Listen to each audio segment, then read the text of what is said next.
Toda vez que o Halloween chega, as ruas se enchem de máscaras, né? Das mais assustadoras até as mais divertidas. Mas por trás dessa tradição que parece tão simples, existe uma história de milênios, super complexa e às vezes até bem sombria. Vamos juntos descobrir as origens secretas das máscaras? Pois é, essa é a grande questão, não é? De onde veio esse costume?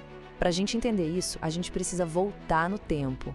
Mas assim, muito tempo mesmo, bem antes do Halloween que a gente conhece hoje. É incrível parar para pensar nisso, né? O que começou como um escudo espiritual, uma forma de proteção contra o desconhecido, hoje é basicamente um acessório de festa.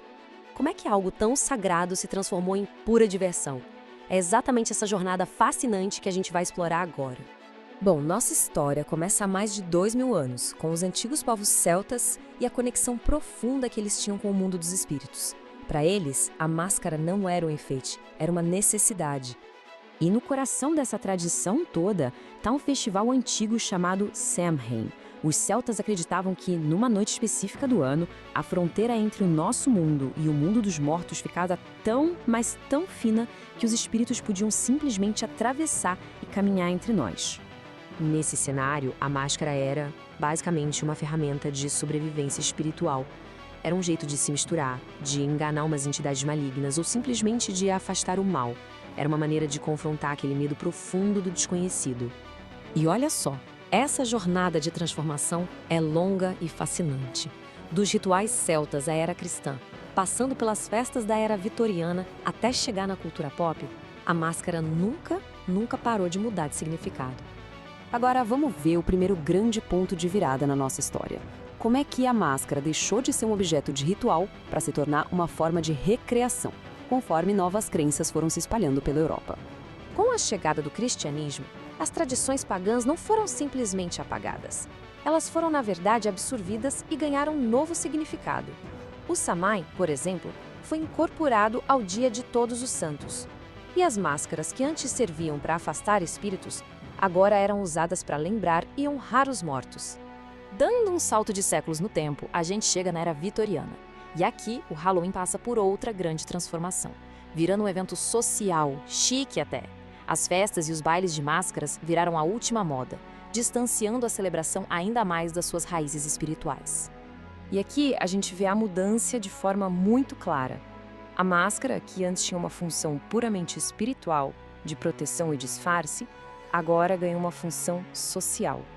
O significado dela passa a ser sobre entretenimento, sobre festa, sobre interação. A transformação é total. E então o século XX chegou. E com ele, a cultura pop, especialmente Hollywood, pegou a máscara e a transformou em algo completamente novo, o rosto do medo moderno. No comecinho do século XX, o Halloween ainda era essa celebração mais comunitária, sabe? Com um ar festivo, inocente. As fantasias eram mais lúdicas, focadas na diversão da família toda. Só que essa inocência toda estava prestes a ser transformada para sempre pelo poder do cinema. Hollywood não mudou só o tom da festa, ela literalmente inventou um novo tipo de monstro mascarado.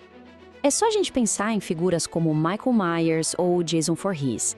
Aquelas máscaras sem expressão nenhuma transformaram o objeto num símbolo de terror puro. Eles não estavam se escondendo de espíritos, eles eram a personificação do mal anônimo, silencioso e implacável. E isso mostra um novo papel psicológico para a máscara. Ela se tornou um jeito de explorar o nosso lado mais sombrio, de assumir uma identidade diferente por uma noite. E o que é paradoxal é que, ao vestir a máscara do medo, a gente ganha um jeito seguro de confrontar os nossos próprios medos. Bom, e tudo isso nos traz para os dias de hoje, onde a máscara vive um momento fascinante, dividida entre a expressão pessoal e debates super importantes sobre respeito e identidade. Hoje em dia, a gente vê duas forças agindo ao mesmo tempo.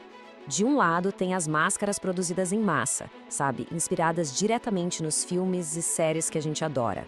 Do outro, tem um movimento super forte de máscaras artesanais, onde o que importa mesmo é a criatividade e a expressão de uma identidade única.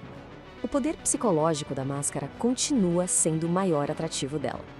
Ela nos oferece uma fuga temporária das regras sociais, uma oportunidade rara de expressar lados nossos que a gente normalmente esconde E claro, um espaço seguro para brincar com o próprio conceito de medo. Mas essa liberdade toda de expressão também levanta umas questões bem importantes no mundo de hoje. E uma das mais discutidas é a da apropriação cultural, que acontece quando elementos de uma cultura são adotados por outra, muitas vezes sem entender direito o significado original. Isso tudo gerou uma conversa que é super necessária, sobre como a gente pode celebrar de um jeito respeitoso. A ideia central é a conscientização. É buscar entender a origem das fantasias que usamos, para apreciar as culturas em vez de transformá-las em caricaturas ou estereótipos. Então, depois de percorrer essa história toda de rituais antigos a debates modernos, fica a pergunta: o que será que o futuro reserva para a máscara? Olha, tudo indica que a próxima grande transformação vai vir da tecnologia.